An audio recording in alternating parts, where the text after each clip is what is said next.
As Abby and I were contemplating this final stretch of our count between Pesach and Shavuot, we thought about how it would be an amazing opportunity to use this time to work on maintaining mindful marriages.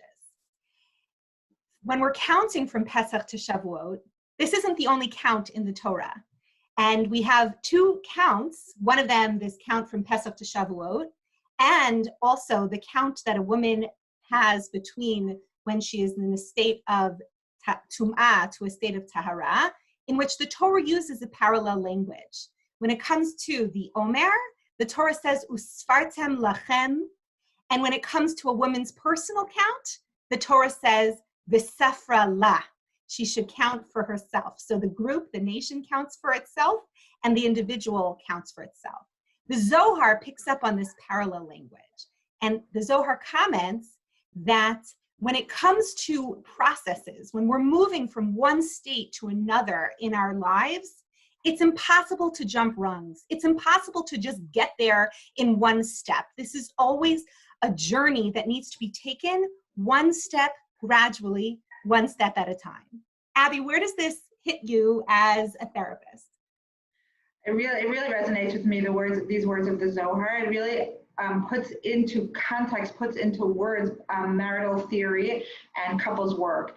And when we think about an approach to working on our marriage, we have to think about it in terms of the long haul, whether it's rungs that we're climbing or it's stages that we're moving through. Either version or any version really is okay, but to think about the long haul of a marriage. Marriages aren't worked on or fixed in a day or a week or even a pandemic time. The work of marriage is something that happens over a large period of time. And I think it's important to recognize that there are going to be ups and downs in a marriage, and couples will fall down, and the challenge will always be to get back up, and how do we get back up? And I often use the example of the heart rate machine that you might find in a hospital, taking pace of a person's heartbeat. And what we want to see, the good to see, is the ups and the downs. It's the rise and the fall. That is a sign of life. That's positive. When you see the straight line, that's not positive. When you're seeing just that means there is no life. And so if we can understand, we can take for ourselves that in a marriage, signs of life are ups and downs.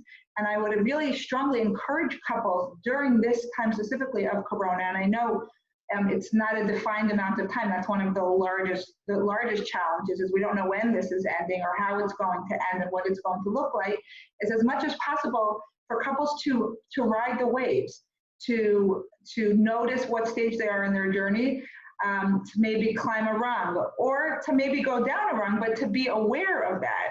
And that's okay. Again, we're looking for the signs of life. We're looking for the movement, and that's all very significant. Beautiful. So one final point I'd like to bring in this idea is that in this language, we have these two parallel counts in this language of la. Our commentators point out the language of la and the language of lachem. Count for yourself, both as she counts for herself and the nation counts for itself. And another comment that they make on this is that no two individuals' processes are the same, and there's no parallel, there's no looking and saying that, oh, okay, that person's climbing in Kedusha really, really quickly, that person seems to be growing in amazing rates, why aren't I doing that same process? What are you thinking about with that, Abby? I really love those two psukim and how they represent what needs to be happening in a healthy marriage. There are the two parts of the marriage, there are the two individuals, and as I explain it, it's his space and her space. There's two separate entities that have to exist within a marriage. And then there's a third space, and that's the marriage. And it's a separate unit. And so one major goal and one major piece that we want to try to maintain or try to achieve is differentiation within the marriage. Now, this isn't easy, and it isn't easy in general, and it would need to be practiced extensively, I think, and potentially this time period, this corona, this pandemic crisis that's going on might be an opportunity for couples to begin to see each other as two separate entities, something that maybe wouldn't have happened in normal life. But to recognize we might be experiencing this pandemic differently and to be able to see each other as two separate entities. And in relationship to the Uspartam Lachem, that the second pasuk, the other pasuk, is that it speaks to the third unit, okay? That the couple is the third unit. And what goes on in your home, in your marriage, is uniquely yours. And it's very different from what might be going on with anybody else. Whether you're noticing that your friends are doing baking classes and learning new languages and all of these things, you need to focus on what's going on inside your home and what works for your family. And I think an important thing to keep in mind specifically is you never know what's actually going on in somebody else's house. Even if you think you know, you don't know. And that hopefully can let you focus more on what's going on within your own home.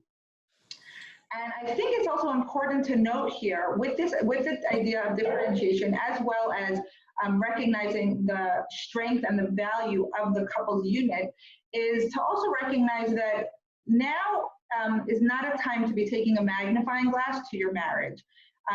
Potentially during times of crisis, okay, the little cracks that may exist in a marriage can come rumbling to the surface, and it's dangerous. And it's unhealthy, and we're not looking for what he did wrong, what she said wrong. We're not looking to nitpick at each other, but perhaps because there's such a change of pace in everybody's life, and potentially there's an opportunity for growth in this. The two partners are around more. There potentially is an opportunity to share household responsibilities, to split child rearing responsibilities differently, and to be able to zoom out of your marriage and look at it kind of like a bird's eye view and notice, with all the shifts that are going on, what could look different here, instead of taking the magnifying glass and saying what is wrong here. So we're going to spend the next 6 conversations exploring a lot of what you just condensed very quickly at the end here. And I look forward to this process with all of you, with climbing rungs in our own personal ways and as an individual and as a couple. And we invite you to join us at our next little release as we discuss reimagining space. Bye.